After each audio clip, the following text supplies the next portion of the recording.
All right. Hello, everyone. Thank you so much for joining us today. Just a quick introduction. The Roosevelt Network is a network of young policymakers, specifically students, igniting change from the ground up.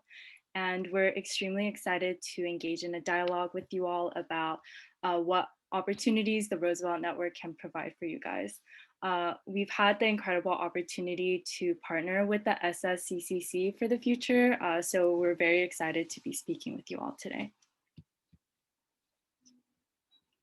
So just a quick overview of what we'll be discussing today. We'll be introducing ourselves first and then go into a brief overview of what the Roosevelt Network is, and then also talk about some of the opportunities with the network.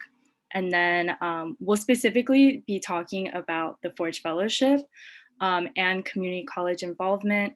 And then afterwards, we'll provide a glimpse of the problem identification training, and then go into the community college voice and its importance for the Roosevelt Network, and then end with policy and opportunities in the West region before opening it up for a Q&A. All right, so hello everyone. My name is Joanne Lee. My pronouns are she, her, hers. I'm currently a third year getting my bachelor's and master's degree in urban planning at USC, and I'm currently the West Region New Chapter Coordinator. I initially joined the Roosevelt Network at USC my freshman year to get hands-on experience developing policies outside of the classroom. Honestly, not really knowing much about policy besides the fact that I knew that's what I wanted to do to improve the quality of life for those who need it the most. And this was largely driven by my lived experiences growing up in a low income household. And I was just really extremely grateful that the Roosevelt Network has been able to support and help me develop policies to advocate for equity in all levels of society. And not only has the Roosevelt Network allowed me to gain such valuable research and leadership skills, but it has also allowed me to create meaningful, lasting relationships with people that I never would have met otherwise. But yeah, now I'm going to pass it on to Manashri to introduce herself. Thank you, Joanne. Hi everyone, my name is Manashri. My pronouns are she, her, hers. I'm currently also a junior at the University of Southern California. I'm studying public policy and minoring in healthcare studies. And like Joanne, I am also on the national leadership team for the West region, and I serve as the West region regional coordinator. And basically, I have a very similar story to Joanne. I share like a lot of my passion for public policy comes from a very personal level. So actually, before I started as a freshman at USC, I was visiting this place called the Blind People's Association in Gujarat, India, which is actually a community for persons with disabilities in Gujarat. And basically, this community operates as a very closed off, close knit area for persons with disabilities to be educated and thrive in professional settings as well. And it was a very like jarring dichotomy for me to see how this population was treated in India versus how the population is treated in the United States. And ever since, I think it's become kind of a passion of mine to work in the disability sector, and specifically through the tools of public policy to kind of bridge that gap and inequity that I see. And when I was at the Blind People's Association, I was in touch with their executive director. And at the time, I was an aspiring pre-med human bio student, and I've now done the 180 to being public policy and pre-law. And largely that shift was driven by this very incident. And so when I was talking to the executive director, he told me about a 17-year-old whose name was Ashutosh Perswani. And he was a student with low visual impairment that wanted to matriculate onto medical school, but he wasn't being allowed to do so simply because of his disability, even though he had the proper and adequate grades to do so. And the executive director of this place informed me that they had about 48 hours before the last Supreme Court hearing for the 17-year-old student. And so one of my colleagues and I spent those 48 hours trying to write a policy brief based on international case precedents for people with low visual impairment that had been able to matriculate onto medical school. And we were later informed that our brief was actually read in court and helped secure the proper legislative precedent for the first person with low visual impairment to matriculate onto medical school in India. So as an 18-year-old, this is when I realized my true passion for public policy. Policy is truly an instrumental role in being able to change the life of not only one person, but to set precedent for many others. And that's why, as we kind of said in our title, we're a passionate group of young students trying to ignite change from the ground up. And that's what Roosevelt truly became to mean for me. So with that, I'll hand it over to Jahi to introduce himself. Thanks, Manashri. Hello, everyone. My name is Jahi Cho, and it's a pleasure to be here and to speak with you. I am currently serving as the West Region chapter organizer for the West Region National Leadership Team, and I'm currently a sophomore at Columbia University studying economics and political science. So like Joanne and Manashri, my experience with the Roosevelt Network began during my freshman year when I was actually at USC. But my passions for public policy kind of sprouted before that when I was in high school. So I spent a lot of years of my life living overseas. I actually lived in South Korea for about 10 years. And during that time, I was able to travel to a few countries. And in one instance, I was able to travel to Cambodia, where in a restaurant, in a bathroom in a small restaurant, I came across a poster that read, "Stop donating to orphanages."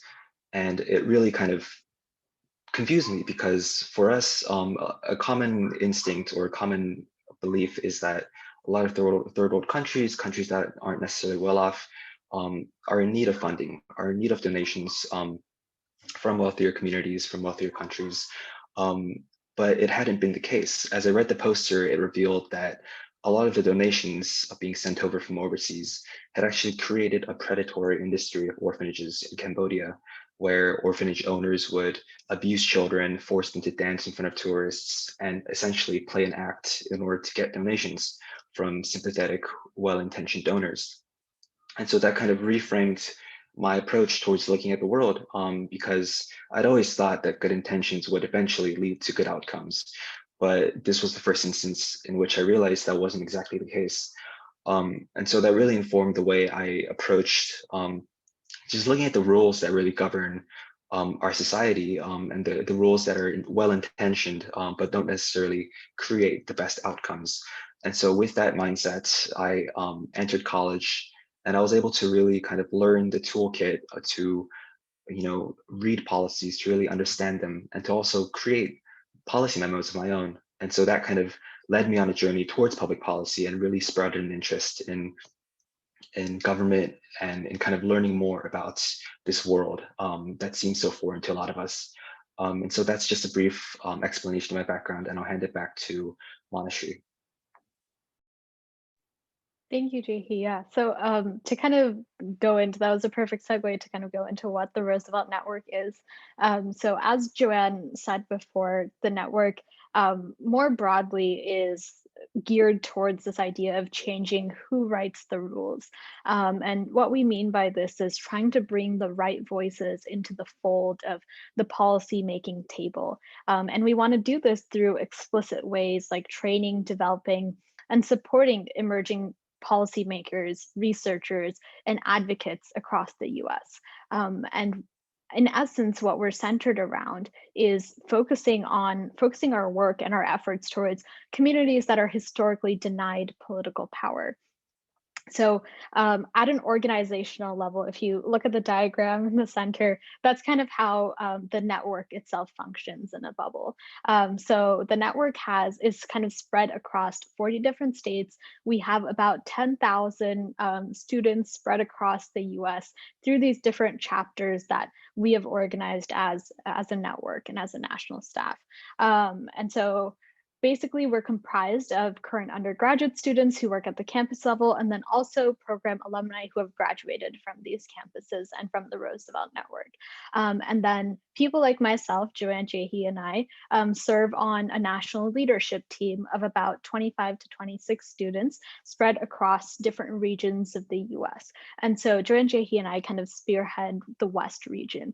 And at the macro level, we kind of help organize the growth and the development of new chapters and also help these chapters serve their own members in a way that fights for the equitable provision and distribution of public goods at the campus level and at the local level. And then lastly, the kind of bridge to our work and the larger network is this team of national staff who work full time to support the work that Joanne Jehi and I do for the entire region.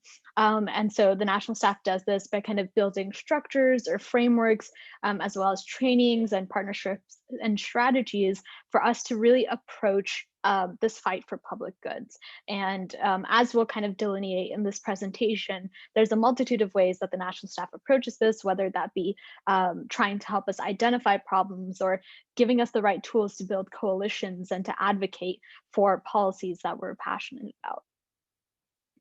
And so kind of centering ourselves back around what our presentation is, we're a network of policymakers that are passionate about igniting change. And I think there's three integral ways that the Roosevelt Network is able to do this. And so the first being the Roosevelt Network envisions a world where the ideals of democracy are fulfilled in America. So there's true public power through our government. And what we mean by true public power is by making sure that we are able to identify public goods that everyone should have an equitable access through our policy writing process. Not only are we able to identify these public goods, but we're able to use technical policy writing skills to on paper or fight for that equitable provision. And then the third step is building the coalition and advocacy skills needed in order to not only make sure progressive policymakers like ourselves are represented on the decision-making table, but that we're actually helping integrate the voices of those who are often marginalized and left out of the discussion of true public power. And by doing that, by elevating those voices, we can truly build public power through our government, which is one of the essential ideals of what the Roosevelt Network stands for. The second being the network supports student-led, scalable policy campaigns that fight for the equitable provision, distribution, and accessibility of public goods at the campus, local, and state levels. And so two things that I want to highlight in this statement is the idea of a policy campaign being student-led and scalable, and then also talking about where this change is happening. So one thing that the Roosevelt Network prides itself on is providing kind of a scaffolding or a framework for students to really research and advocate for a policy area that is of particular interest to them.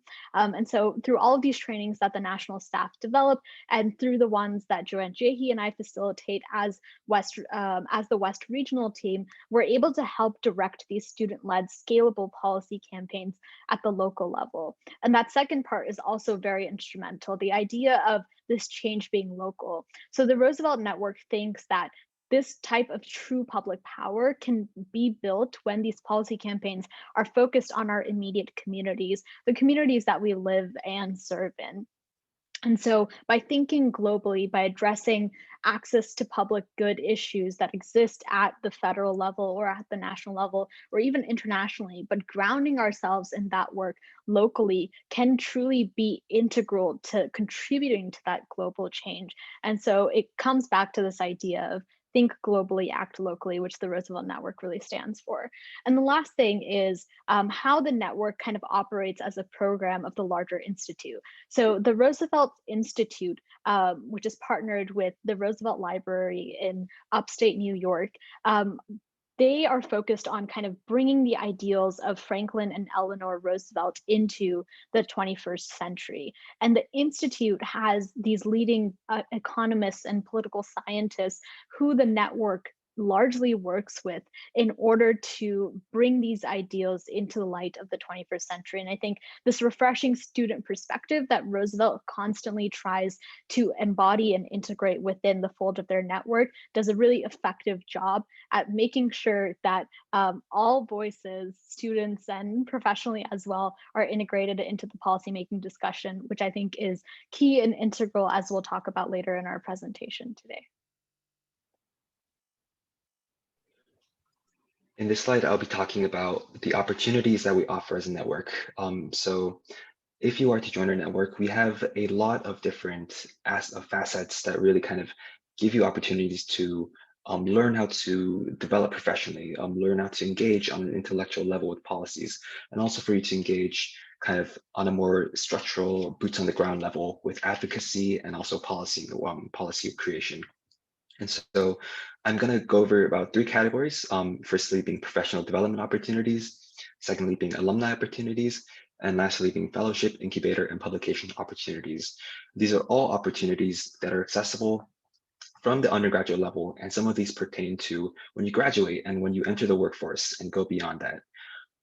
So with regard to professional development opportunities, we have a dedicated Slack channel where members of the national staff often post job and internship opportunities, which really relate to a variety of different career paths, including non-governmental organizations, governmental organizations, campaigns, and also just kind of advocacy organizations that directly deal with the fight for public goods, the fight for sustainable resources, and essentially really kind of meaningful organizations that are that kind of give you the tools to learn more about this world. We also have a professional development series, which involves a resume workshop, a cover letter workshop, also workshops on networking and interviewing. And this is, for this year, we're having our network series actually in the following week. But essentially what this does is it gives us the tools to really learn about how to develop ourselves professionally, how to prepare us to enter the workforce, and to make sure that we are cognizant of all of these really complicated aspects that are really integral to making sure that we are kind of developing, learning throughout our undergraduate years as kind of a holistic person. Next up, we also have alumni opportunities. And with regard to alumni opportunities, the Rizal Network spends a lot of time and effort into making sure that people who graduate don't just go off into their own lives, their own career paths, but that they stay connected to the network. And there are always ways to engage with others who are part of the Rizal Network during your undergraduate years. So we have the Progressive Pipeline, which elevates alumni for career opportunities, in particular in progressive policymaking spaces. We have several alumni associations, which kind of build that network of alumni through connections where you're able to engage with other fellow alumni, to organize locally, to support local policy work, and really expand and also give back to the network by participating, for example, as guest speakers, for helping students kind of grow their roots or establish their roots in this policymaking arena. And we also have an alumni book club where you're still able to engage with the network post-graduation with essentially kind of book talks, monthly discussions on relevant books led by issue area experts, where you can really engage on an intellectual level with a lot of the sensitive kind of important issues that our society faces in the present day. And more importantly, the fellowship, incubator, and publication opportunities relate to people still in college. So these involve fellowships. And with regard to the Forge Fellowship, Joanne is going to elaborate more on this later, but we have three types of fellowships, which really empower applicants to really kind of engage on a more structural, more boots on the ground level with the policies they've been thinking of. And they enable you to really kind of engage with one-on-one with people from the national staff to learn how to flesh out your policies and also to advocate them in the real world. We also have incubators such as the Public Good Spring Incubator and the Financialization Incubator, which essentially give you opportunities to brainstorm ideas and to really think of different policy ideas. And lastly, we have the 10 Ideas publication, which is kind of the marquee opportunity that the Roosevelt Network offers. And this essentially is a publication for public policy ideas drafted by college students, which entertains 10 essentially ideas or policy memos from all across the United States, from colleges all across, where students are able to write about different policy themes, whether it be healthcare, economic development, or democratic access. And they're really able to kind of put their ideas out there and have them refined and edited by really accomplished experts and alumni, and really be able to have a deliverable that you'd be able to send out to different stakeholders, and also really have with you as kind of a portable means of advocacy that you can always rely on. And so this is a great way to kind of make the most out of the learning you do from the network throughout the year if you're part of a chapter, and to really kind of have something to show at the end of the day. I'd also like to spotlight a few alumni, just because of the kind of the importance of our alumni network and kind of the generousness they exude in giving back to our community. So first of all, I'd like to highlight Allison Grady and Kevin J. Powers. These are two alumni who have been really engaged with our community, especially in the West Coast. Allison Grady, she was until recently a communication specialist for the CDC. So yes, she did work during the outbreak of COVID. And so she offered to speak with us on the West region. And she spoke to a group of chapters in our region about her experience working for the government, for the CDC, especially during the outbreak of COVID. And she had a lot of really unique and interesting insights to offer about the world of working in the public sector, but also the issues, the deficiencies, and the kind of wisdoms you can really learn from that kind of experience.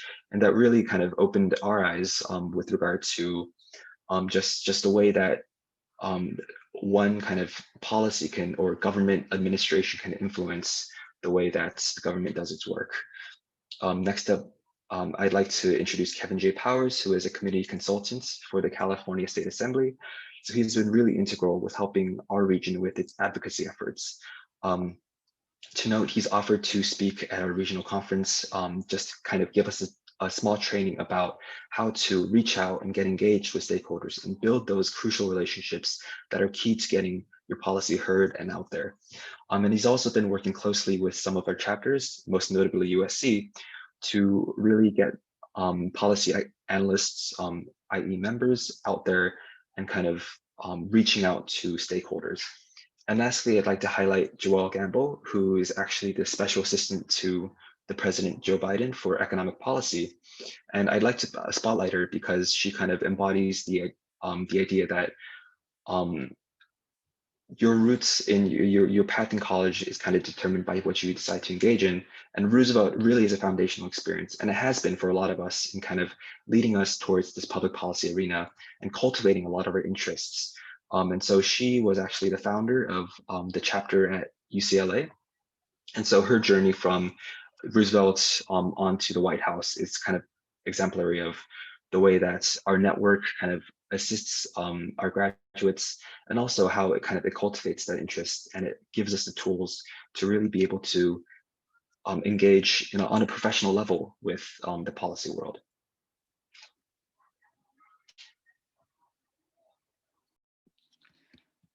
All right, so as Jahi mentioned, this is one of the Forge Fellowship is one of the fellowship opportunities. It's a great way for students like yourselves to get involved with the Roosevelt Network.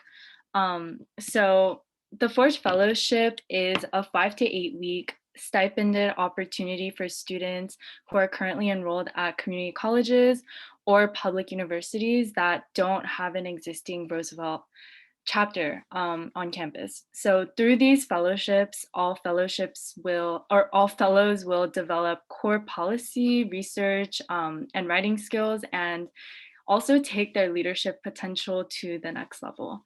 But most importantly, it's intended to build progressive civic infrastructures in communities and regions that have historically been shut out of political power.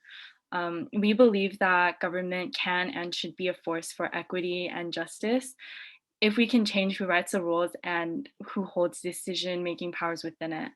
The Forge Fellowship strives to enable local communities to reclaim public power by helping develop student leaders at community colleges and public universities. These student leaders will work to build pathways for themselves through this fellowship and others to participate in our democracy. And it also seeks to support students who not only have innovative and important contributions to make to the broader progressive movement, but also want to start locally and organize within their own community.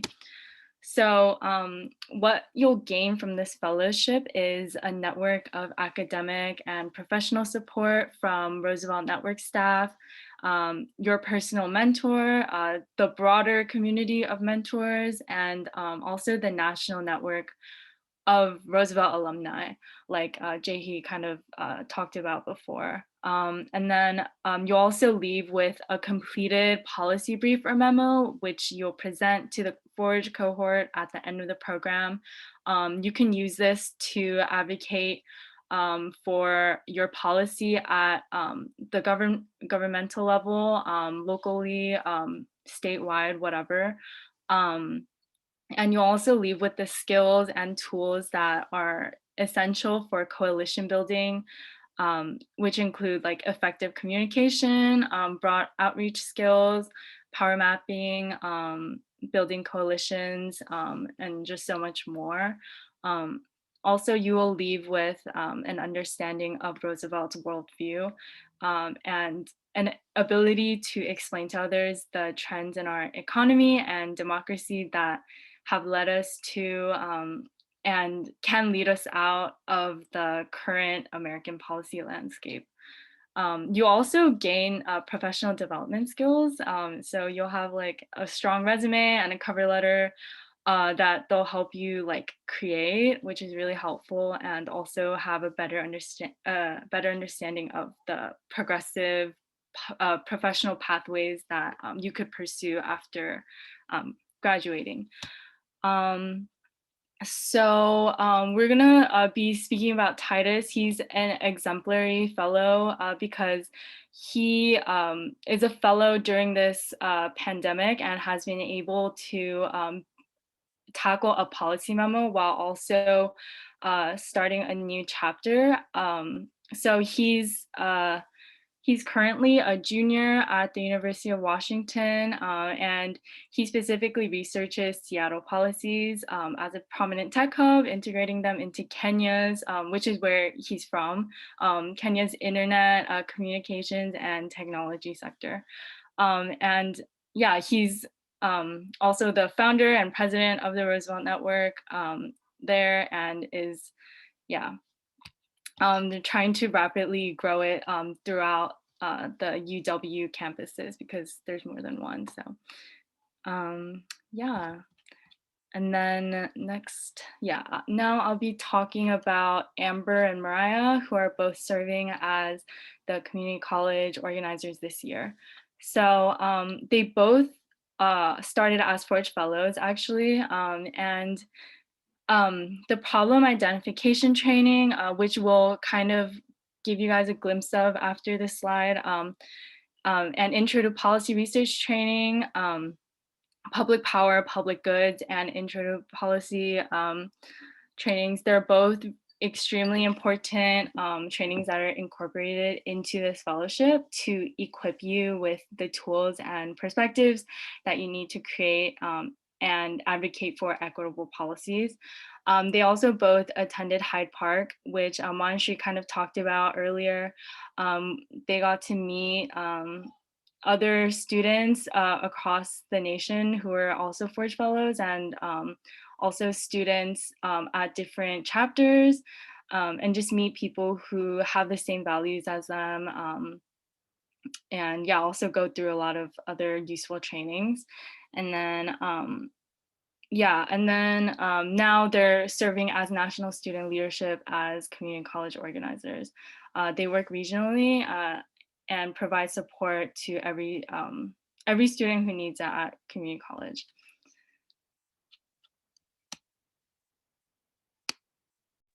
Awesome. Thank you, Joanne. I think that was a perfect segue into this next part of our presentation, which is a little bit more interactive, but we didn't just want to tell you about what the Roosevelt Network is, but kind of give you a glimpse at what the policy writing process is for students that are part of our network, and giving you a glimpse at how it all starts off in the problem identification phase. So as Joanne talked about, a training that's really integral for a lot of the Forge Fellows and also for any student that starts off writing policy in the Roosevelt Network is trying to identify a problem area that you're passionate about, and connecting it to something that you can tangibly address within the folds of the Roosevelt Network and within policy writing.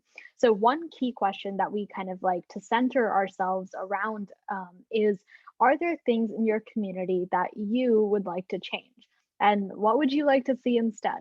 Now, these are very large, kind of overarching questions that may seem a bit vague at first, but when you look at them a little bit deeper, they can provide a lot of perspective into something, an issue that you're passionate about, and how to frame that in the policy writing process.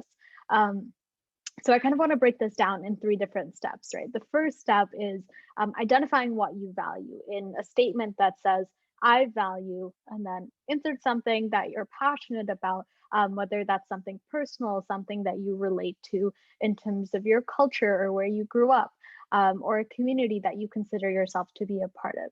The second thing is to talk about a problem in your community. And it doesn't have to be related to a value that you identify with. It's just something that you might see independently, right? And so framing that in a statement like, a problem in my community is, and then inserting something about a space that you consider yourself to be a part of that you see as an issue. And this can be a cultural community, it can be your college campus community, a community you grew up in. It can take a variety of different forms. And the last thing kind of relates to the question I asked before. What would you like to see instead? And so this last statement is integral to phrase kind of that type of change that you want to see based on the problem and the value that you identified. I want to see blank, and then insert the type of change or reformation or transformation that you want to identify based on something you value and a problem you see. So I'd love for everyone to maybe throw in the chat some things that they value is where we'll start off, and then we'll work our way down to the actual identifying the actual problem. But I'd love to hear from you guys. What are a few things that you personally value? And yes, you can feel free to speak up as well. I think, Vic. I actually wanted to suggest a change. Can we change it to I value, and then, but the last one is we want, because I think what's so important is, yeah, what the community wants and not just, yeah, not just me. Of course, of course. Yeah, I love that structure. So we can get to the collective ask at the end.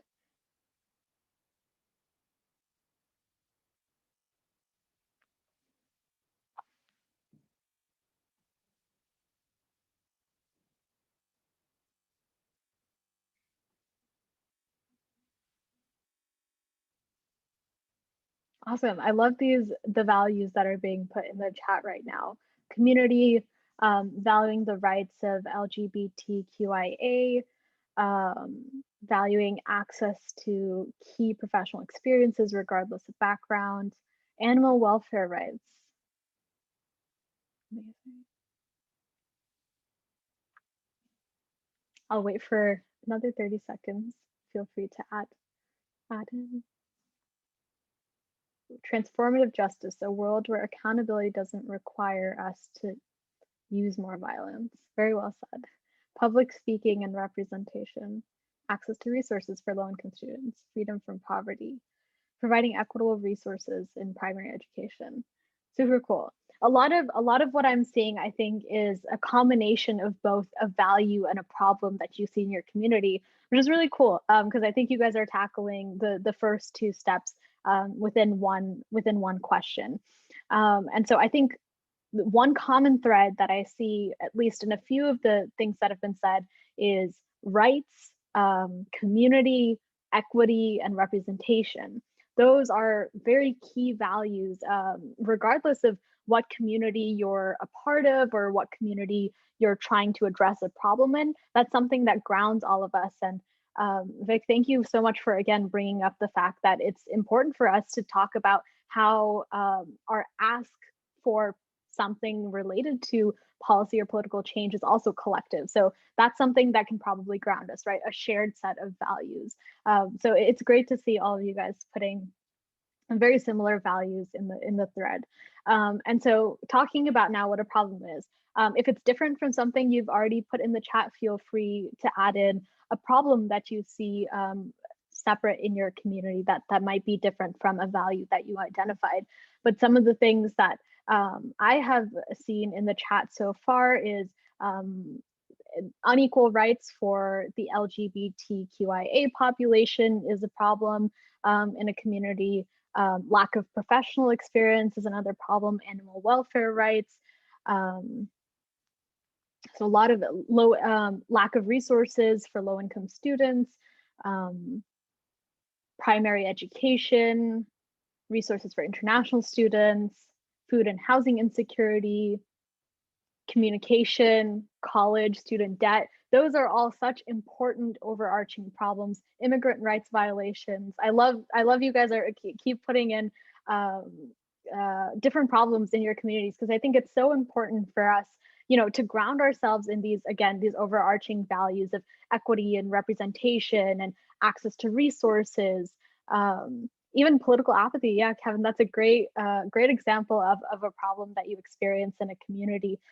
So now what I want to do is, when you combine things like equity, access to resources, representation with a problem that you see, now what is your ask for your community, right? What do you want to change based on something that you inherently value and a problem that you see in your community? And this, again, can be something collective, right? We want this X change based on something that we value and some of the problems that you guys identified. So I'd love for a few people to phrase it that way and maybe throw it in the chat based on some of the values that we've identified and also problems. Stephanie, I really like that. We want free college for all. You can write kind of Kevin, you can write kind of the ask. So based on your value, maybe that was equity. Based on your problem, which was maybe not having free college, you can write kind of what Stephanie wrote. We want equity and free college for all, something to that extent. We want economic justice. Yes, very important.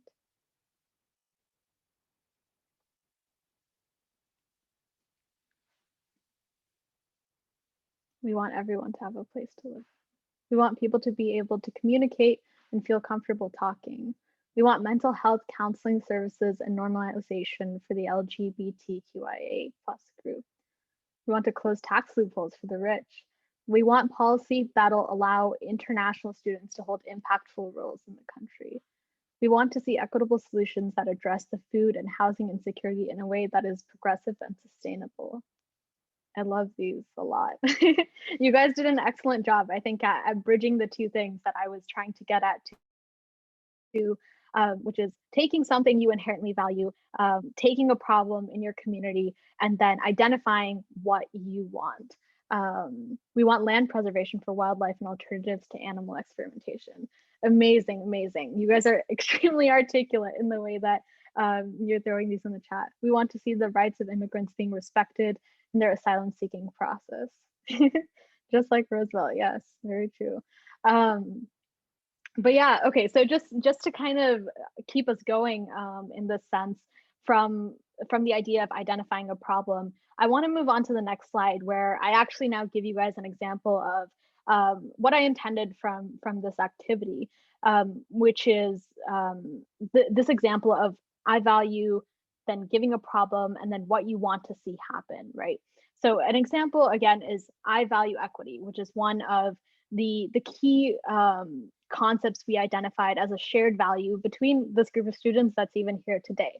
The second thing, again, is a problem that you identify, which can be separate from the value itself. So the problem in this case is a problem in my community is the disenfranchisement of communities of color, right? And then we really center ourselves around the last step, which is I or we want people to be able to have a say in the policies that impact them. And I think this just on a larger scale talks to exactly what you guys are doing today. And Guadalupe, I appreciate the way that you phrased your experience in the chat as well, because I think it's integral to see how all of our voices coming here together collectively, seeing all of our shared values, makes it all the more important to make sure we as students are elevating our own voices in the conversation and making sure that every type of student is also represented in that conversation. As we as students fight for people being able to have a say in the policies that impact them, I think it becomes more integral for us to sit at the precipice of innovation, at the precipice of policymaking, and ensure that in our fight for public power and in our fight for public goods, all of our voices are being represented in a very productive way. And so with that, I'm going to hand it over to Jaehi to talk a little bit about that voice. Yeah, thanks, Manashri. That was a great activity, and I really appreciate all of your great responses. These are really eye-opening. And on this note, I just really wanted to emphasize that we as an organization are always looking to make sure that we're actively including every voice possible, and that includes your voice as community college students. And on that note, we do have we've been making a lot of efforts to kind of reach out and expand our community. We have Mariah and Amber, who are both community college organizers, who have been continually helping with their Forge fellowships and also helping with their SSCCC efforts to kind of formalize our partnership and make sure that there's a formal way to kind of go about the process of bringing you into the conversation and making sure that you're a part of our community and engaged with us and actively influencing our opinions. Because the reality of Roosevelt is that we have a lot of public and private institutions, which really influences the way we approach policy. But the key kind of ingredient of policy is having a diversity of perspectives. The type of education we have, our lived experiences, our kind of upbringings, they all kind of inform our collective worldviews and really shape our priorities in the policies we focus on, in the kind of efforts we take to kind of give a voice to the voiceless. So I just wanted to take this kind of slide to emphasize that there is immense power in your voice and ensuring that you have the ability to advocate for your peers. And that's a responsibility that we as Roosevelt kind of put incumbent upon ourselves to make sure that we are cultivating that diversity of perspectives, because ultimately our goal is to root ourselves in the foundations of diversity, equity, and inclusion. And we want to make sure that our policies are kind of advocating for equity and inequality in the sense that we're very strong proponents of public goods, and we want to make sure that resources that benefit all of society are distributed equally, and that all people who are entitled to these resources are able to access them and enjoy their benefits. And that's something that's really been a concern of ours and also kind of a mission of ours to really emphasize the fact that there are communities that are underserved and are really impacted negatively by the policies, by the current state of affairs in our world. And we want to rectify that by rewriting the rules and making sure that you have a voice and a say in making sure that we have a direction that ultimately affects the greatest amount of people in the best types of ways. And on that note, I'd like to kind of expand into the structural aspects of Roosevelt, because we as a West region are new and still in the process of expanding. We're continually adding new chapters, and we wanted to bring your voice into the fold by having you join our organization and really kind of contribute your opinions, join our chapters, create chapters, and also help define the way we will grow as a region and kind of work towards getting our voices out there. So a few opportunities for intercollegiate collaborations that I'd like to highlight are, and this is on the note of working together across campuses, across chapters in our region. We have a West Regional Conference that we hold every year, which we're actually holding this weekend, featuring students from all over the West Coast, from college campuses and chapters that are affiliated with our network. And we're taking this weekend to really bring people together to offer trainings In particular, this year we're offering a public goods training and an advocacy training where people are able to learn how to build key relationships with stakeholders that will impact how policymakers and other organizations react to, hear, and kind of respond to our policy ideas. We're also kind of hosting it for the sake of bringing people together and having people engage in important conversations about policies, sharing ideas, sharing brainstorming ways to really kind of craft our worldviews. Next up, we have chapter policy journals, which aside from our 10 Ideas publication is an opportunity for students to be able to publish and formalize their policy ideas into specific memos, which in a journal would be able to be sent over to different organizations, be kind of formalized in a way that people are able to access them and have a structured memo to be able to refer to and to kind of learn from. We also have jointly held speaker and social events. I introduced Allison Grady prior, who was the communication specialist for the CDC. And she is one example, one exemplar of an alum who has given back to our community by offering to share their insights with us, to share their work experiences, but also their worldviews, particularly because they're so involved with the world of policy and government. And that's really been a kind of enriching experience that people have been able to enjoy in our region.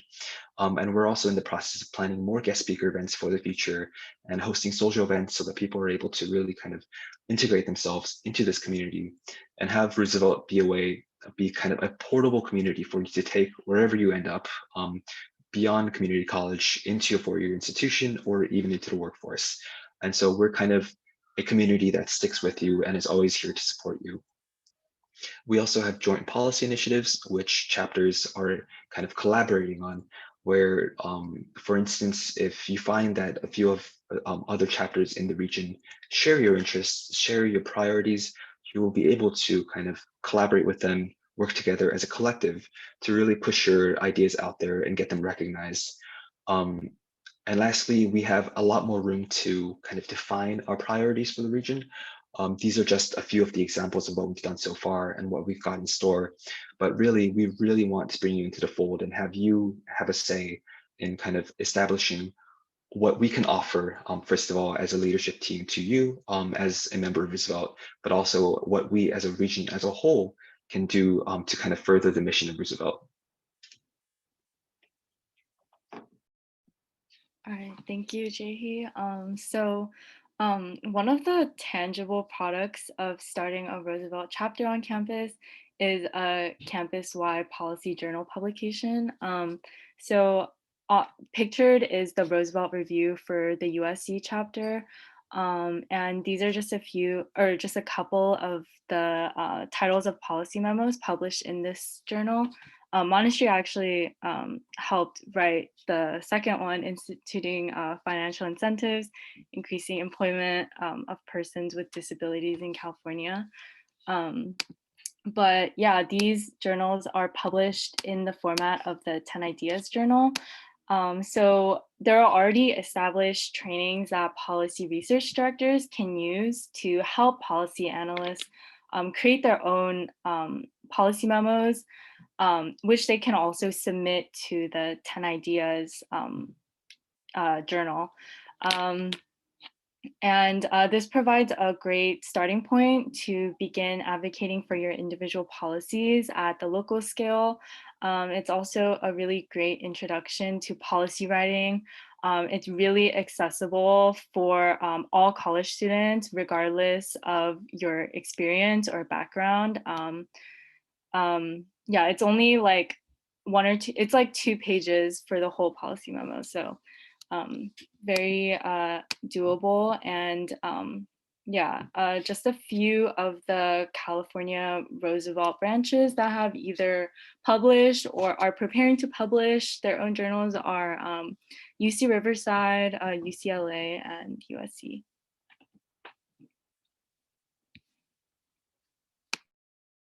Awesome. Thank you, Joanne. So that kind of brings us to the tail end of our presentation, but we wanted to close out by leaving you all with some concrete ways that you can engage with the Roosevelt Network and some ways that we hope to kind of bring you into the fold of what we're doing. And so I want to start off on the left-hand side of the slide. I know there's a lot of text, but the first thing that we want to cover is if you're interested in starting a chapter at your community college or a college that you plan to transfer to, what can you really do? The first step is to reach out to Joanne, Jahi, and I, and our contact information will be on the next page. But basically, we're here in the capacity that we really help start chapters from scratch. And we work with you to build that chapter identity within the fold of your local campus, whether that's a community college or a four-year institution. And the way that structure is set up is the three of us will alternate between conducting bi-weekly calls with the chapter leadership and really help you think through what are things that you need to instrumentally build your chapter. And so it's a really collaborative and creative process, but we're here with you every step of the way to make that happen. The second thing is by participating in our National 10 Ideas Policy Journal. So if you're a student that's more interested in the research and the advocacy side of policy, there's a way that you can directly tap into the national network without having to start a chapter. And one of the ways is by participating in this National Policy Journal. So we have a bunch of national policy coordinators and also dedicated national staff members that can really work with you one-on-one to help refine the way that you approach developing a policy and then also writing a policy in the structure of that the Roosevelt Network provides. The third thing is if you're interested in bringing Roosevelt policy training to your campus in a more professional capacity rather than actually starting a chapter. So what we can do as the West region is offer you or students like yourself at your community college trainings or offering you facilitators for these trainings so that you can start having these discussions about policy or problem identification or coalition building and organizing in many different capacities to maybe generate interest about policy on your local campus. So that's another way that you can tap into the network. And then the last way is going back to what Jahi was talking about, there are a plethora of national network opportunities that you can directly apply for as a student that becomes part of the Roosevelt Network. And we're even more excited now to have a partnership with the SSCCC because we hope that students like yourself that were extremely articulate in the activity that we just did bring some of those problems that you're really passionate about to these national opportunities like the Forge Fellowship or the Summer Fellowship or the Emerging Fellowship, because we'd love to have your voices at the precipice of that change. And so those are all of the concrete ways that you can get involved, but I want to talk about three big takeaways from today's presentation and what Joanne, Jahi, and I have kind of found Roosevelt meaning to us and what we hope it will mean to you someday. And the first way is that Roosevelt has really helped us sharpen the way that we think critically, the way we write, the way that we communicate, and the way that we network. And so as students, I think all three of us have grown immensely and professionally by starting to think about problems as forms of intersectional discrimination, thinking about structures that exist in society and how to combat them, how to break down barriers, how to use a refreshing student perspective to really think about policy as a creative mechanism to drive this type of change and increase use of public power. The second way that we've really found Roosevelt meaning something to us is by engaging with our local community.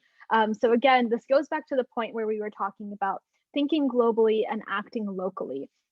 And so the key for Roosevelt is to really start to see this type of change happening in your local communities and conducting that local transformation as a way of contributing to the larger world. And that's something that's really refreshing as a college student, is interacting with that community and seeing that change happen with your own eyes. And the last way, which I think is Joanne and Jahi and I could go on for hours about, is becoming part of this lifelong community. And so when you join Roosevelt, you join a network of over 10,000 students that are incredibly passionate about public policy and increasing the equitable access to public goods and resources to all populations. And I think even more than that, we're a group of students that are very driven and very motivated to see through this type of change that we've been wanting for years and years. And so as we kind of go into this new era of student-driven policy campaigns, we want to make sure that your voice is especially elevated.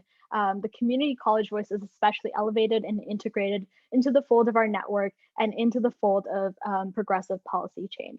So thank you all so much, and I'm going to hand it off to Jae-hee just to close us out. Yeah, echoing Manushree, it's been great. It's been a great opportunity to speak with you, and we really appreciated all your feedback, all your input. And just to re-emphasize, the network itself is a community that is really kind of has stuck along with us throughout our college journeys, and we're looking forward to what lies ahead. And we just like to emphasize that your voice is something that we'd really appreciate bringing to the fold, and we really value all of your feedback and input and policy ideas in particular. And on that note, we'd like to open the floor and ask you and give you the opportunity to ask us any questions about Roosevelt, about policy, or anything related.